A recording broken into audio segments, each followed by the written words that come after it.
तज्ञ,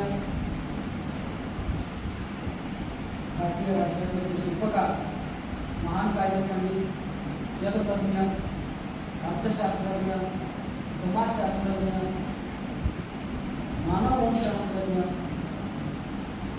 पाली, संस्कृत, इंग्रजी, हिंदी अशा भाषेचा अभ्यास केलेले आणि तज्ञ असलेले समता, स्वातंत्र्य, बंधुता व सामाजिक न्यायाचे पुरस्कर्ते, युगप्रवर्तक, विश्वरत्न, भारतरत्न डॉक्टर बाबासाहेब आंबेडकर यांच्या 135व्या जयंतीनिमित्त मी प्रथमतः त्यांना अभिवादन करतो. आदरणीय व्यासपीठ, श्री महाविद्यालयाचे प्रभारी प्राचार्य श्री काकावते सर,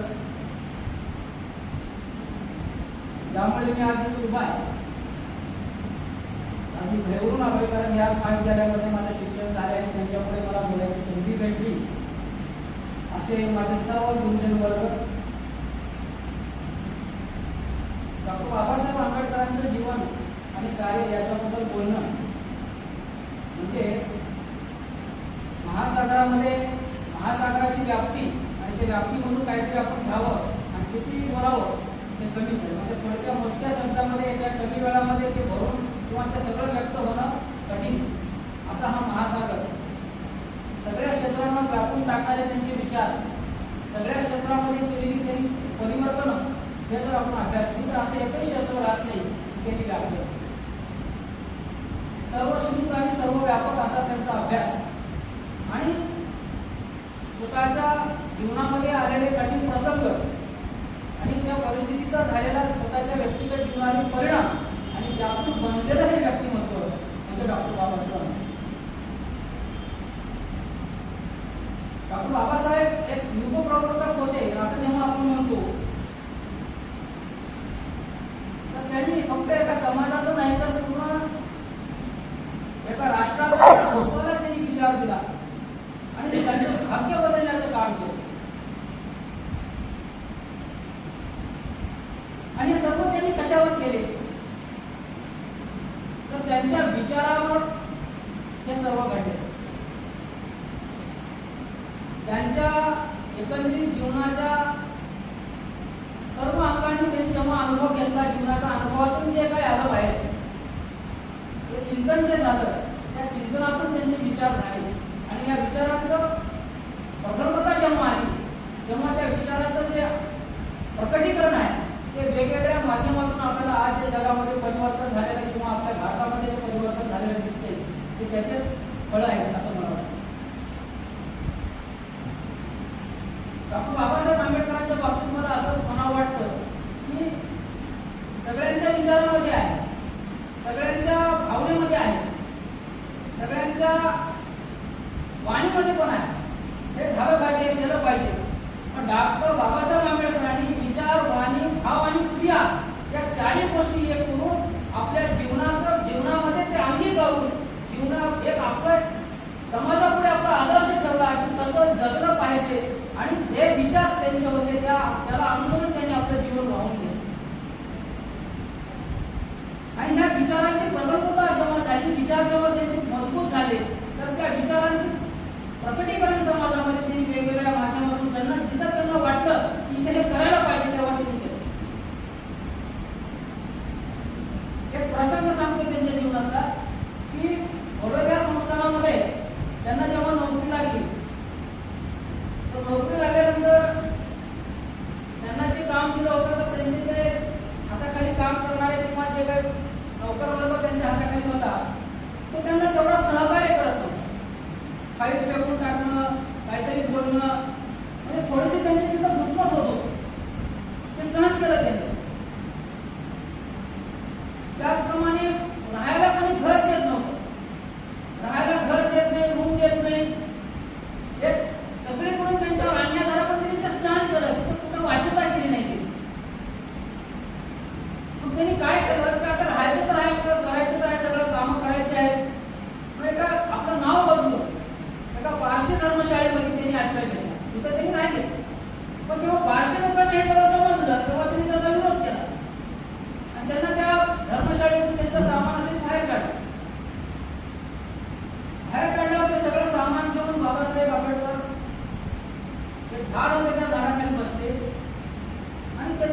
सुरू झालं.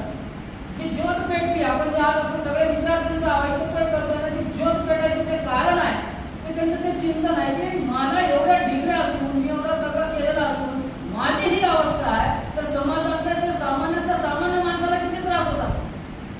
आणि त्यांच्या डोळ्यातून आनंद अश्रू वाहू लागले आणि त्या अश्रूमधूनच एक संकल्प निर्माण झाला की मी माझ्या समाजाचं परिवर्तन करण्यासाठी काहीतरी करेन. मग ह्याच्यातून त्यांचं मग सुरू झालं ह्याच्यासाठी मार्ग काय करायचा, काय करता येईल. आणि यासाठी मग त्यांना दृष्टी कोण जो आहे त्यांचा निर्माण होत होता की आता हे करायचं आहे आपल्याला. नंतर त्या 3 गुरु होते, त्यांच्या त्या 3 गुरुवांचं साहित्य, त्यांचा सगळा अभ्यास, याचा प्रभाव त्यांच्यावर झाला आणि त्याच्यातून त्यांना असं उमगलं की हे सगळं जर बदलायचं असेल तर शिक्षणाशिवाय पर्याय नाही. शिक्षण घेऊनच आपल्याला हे सगळं करावं लागेल आणि ह्याच्यामध्ये वैचारिक क्रांती झाल्याशिवाय हे बदल होणार नाही. इतर कोणाला भांडून, कोणावर काही करून किंवा कोणाला विरोध करून काय होणार नाही. आपलं स्वतःचं व्यक्तिमत्व किंवा स्वतः आपण सुधारल्याशिवाय सगळा समाज जर पेटून उठला, समाजानंच ठरवलं की आपल्याला बदल करायचा तर हे होऊ शकते. तर तो बदल करण्याची सुरुवात कुठून करायची, तर त्यांना ते माहीत झालं पाहिजे की बदल करायचा आहे आणि ते कुठून होईल तर ते शिक्षणातून. अशा पद्धतीनं त्यांनी त्यांच्या जीवनाचा जो प्रवास आहे तो सुरू केला. त्यांच्या विचारांची जडणघडण होत होत त्यांना लक्षात येत गेलं की हे समस्या जी आहे ती कशी सुटेल. आणि मूलतः डॉक्टर बाबासाहेब आंबेडकरांचा जो प्रवास जर आपण बघितला तर संघर्षातून आत्मसन्मानाकडे त्यांचा प्रवास झालेला आहे जीवनभर. आणि या आत्मसन्मानाच्या प्रवासामध्ये, संघर्षामध्ये त्यांनी सामान्य कुटुंबात जरी जन्मले असतील पण त्यांचे विचार असामान्य होते. आउट ऑफ बॉक्स थिंकिंग करण्याचं त्यांच्याकडे ती शक्ती होती की ह्या समस्या माझ्या पुढे आलेली आहे, ह्याच्यात मी कसं परिवर्तन करू शकतो, ह्याच्यामध्ये कसं बदल करू शकतो, मी हे कसे सोडू शकतो, हे त्यांनी वेळेच पकडलं. आणि ह्या पद्धतीमुळं, या त्यांच्या कौशल्यामुळं त्यांना ह्या सगळ्या गोष्टींचं गमक सापडलं की परिवर्तन करायचं. मग ते वेगवेगळ्या माध्यमातून त्यांनी पुढे जीवनामध्ये ते केलेलं. स्वतःच्या जीवनाच्या शैलीमधून, आचरणामधून त्यांनी समाजाला ते दाखवून दिलं. संघर्षाच्या काळातील घटना असतील आणि या सर्वांचा परिपाक असा झाला की आज जगामध्ये त्यांच्या विचारांचं जे उदो होते, आज जगामध्ये किंवा भारतामध्ये जे त्यांचे विचार अभ्यासले जातात ते त्या प्रगतीचं आपल्याला सूचक दिसतं. म्हणून मला सांगायचं काय की त्यांनी जे या सर्व त्या जीवनातल्या घडामोडीतून ज्या गोष्टी आल्या त्याचा प्रभाव पुढे आपल्या भारतीय संविधानावर आणि भारतीय संविधानामधलं जे तत्वज्ञान आहे त्या सर्व तत्वज्ञानावर पडलेला आपल्याला जाणवतं. उद्देश पत्रिका असेल, उद्देश पत्रिकेमध्ये काही घटक जर आपण बघितले दिसायला सोपे साधे शब्द दिसतात. सामाजिक, आर्थिक व राजकीय न्याय असं आपण म्हणतो, पण एखाद्या माणसाला समाजामध्ये स्थानच नाही, त्याला खायला भाकरच नाही, तर त्याला राजकीय विचारच कसं करू शकेल. म्हणजे शब्द रचना जर आपण बघितली तर त्याला पहिले समाजात स्थान पाहिजे, त्याला खायला, त्याला राहायला जागा पाहिजे, त्याला आर्थिक सगळ्या गोष्टी मिळायला पाहिजेत, मग त्याला राजकीय न्यायाकडे वाटचाल होते. सामाजिक न्यायाचा जो आपण विचार करतो तर घटनेमध्ये जे काही मूलभूत अधिकार दिलेले आहेत, समतेचा अधिकार असेल, अस्पृश्यता निर्मूलनाचा विचार असेल, त्या सर्व कुठून आलं तर बाबासाहेबांच्या या चिंतनातून आले. आणि हे कसं करता येईल, हे कसं मिळवता येईल तर संविधान हे साधन, जसं त्यांनी व्यवस्था परिवर्तनासाठी, समाज परिवर्तनासाठी शिक्षणाला साधन बनवलं तर समाज जेव्हा प्रबळ होईल, समाजाच्या सगळ्या गोष्टी बदल करण्यासाठी संविधान हे साधन आहे. संविधानातून न्याय मिळेल, संविधानातून सर्व गोष्टी साध्य होतील. म्हणून संविधानामध्ये ह्या गोष्टी त्यांनी हे करत असताना बरेच जण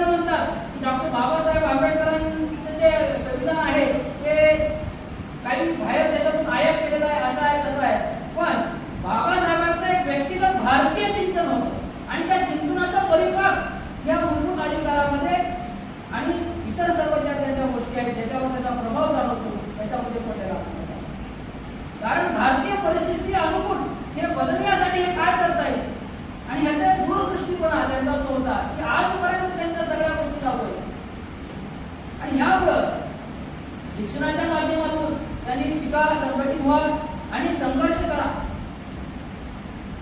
आरक्षण व्यवस्था असेल की जे कमकुवत आहे त्याला पहिले दिलं पाहिजे आणि त्याला सबळ केलं पाहिजे, वर आणलं पाहिजे.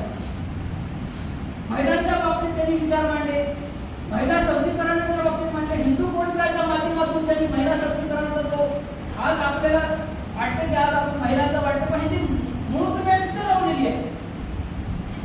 समाजाची प्रगती जर करायची असेल तर महिला शिकल्या पाहिजेत असं त्यांचं स्पष्ट मत होतं.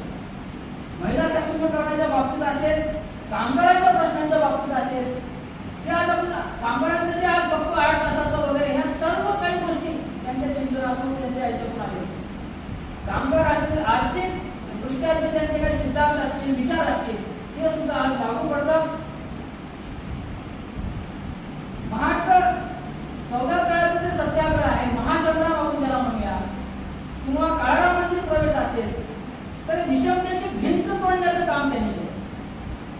चौदा तळ्याच्या पाण्याला जो स्पर्श झाला हाताचा, तो निव्वळ हाताचा स्पर्श नसून तर वेड्यात ओढणारा आत्मसन्मानाचा हुंकार होता.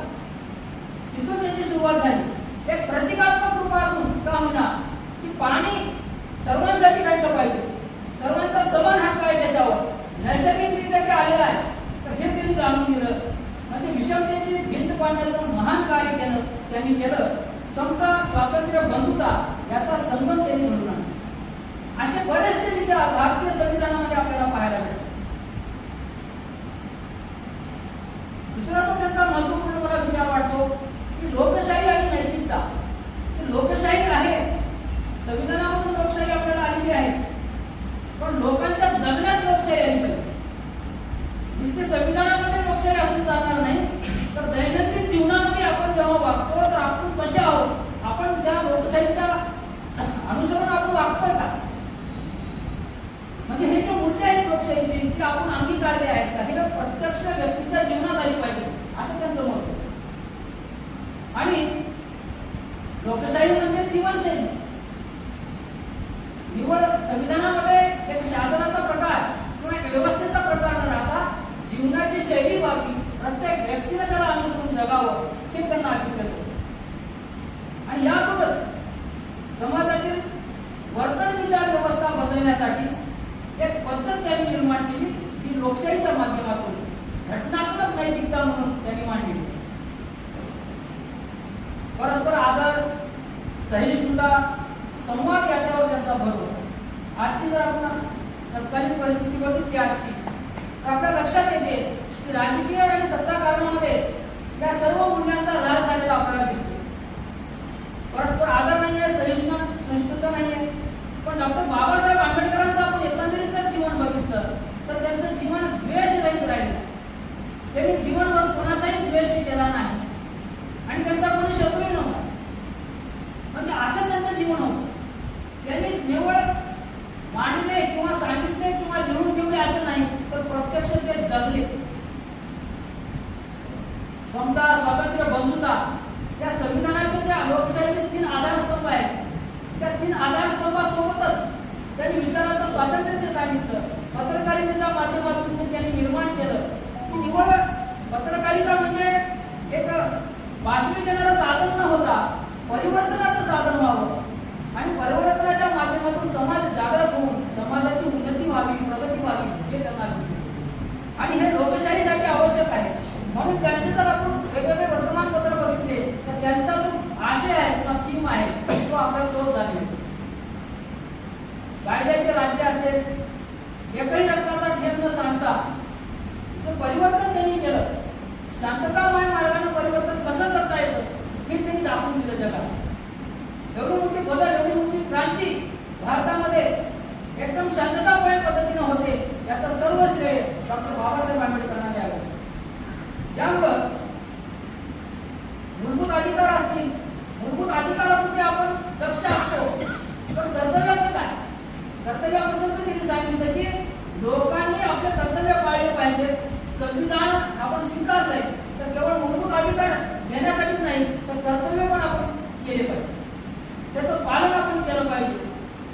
असं एकंदरीत भारतीय संविधान असेल किंवा त्यांचं एकंदरीत पूर्ण जीवन असेल या सर्व जीवनाचा जर आपण अभ्यास केला आणि जर बघितलं तर बाबासाहेब आंबेडकरांचं जीवन म्हणजे एक असं एक जीवनचरित्र असं जीवनचरित्र आहे की ज्याचा जर अभ्यास केला तर आपल्याला लक्षात येईल की आज जे आपण त्यांचं ते वेगवेगळ्या गोष्टीवर चर्चा करतोय त्या चर्चा करत असताना त्यांच्या जीवनातलं जे अनुभव आहे ते त्याच्या पाठीमागे कुठे राहील असं मला वाटतं. पण सांगायचा एकच मुद्दा महत्वाचा आहे की बाबासाहेबांनी जे बोलले ना ते जगले ते वागवून आणि जगवून दाखवले हे त्यांचं मोठेपण आहे.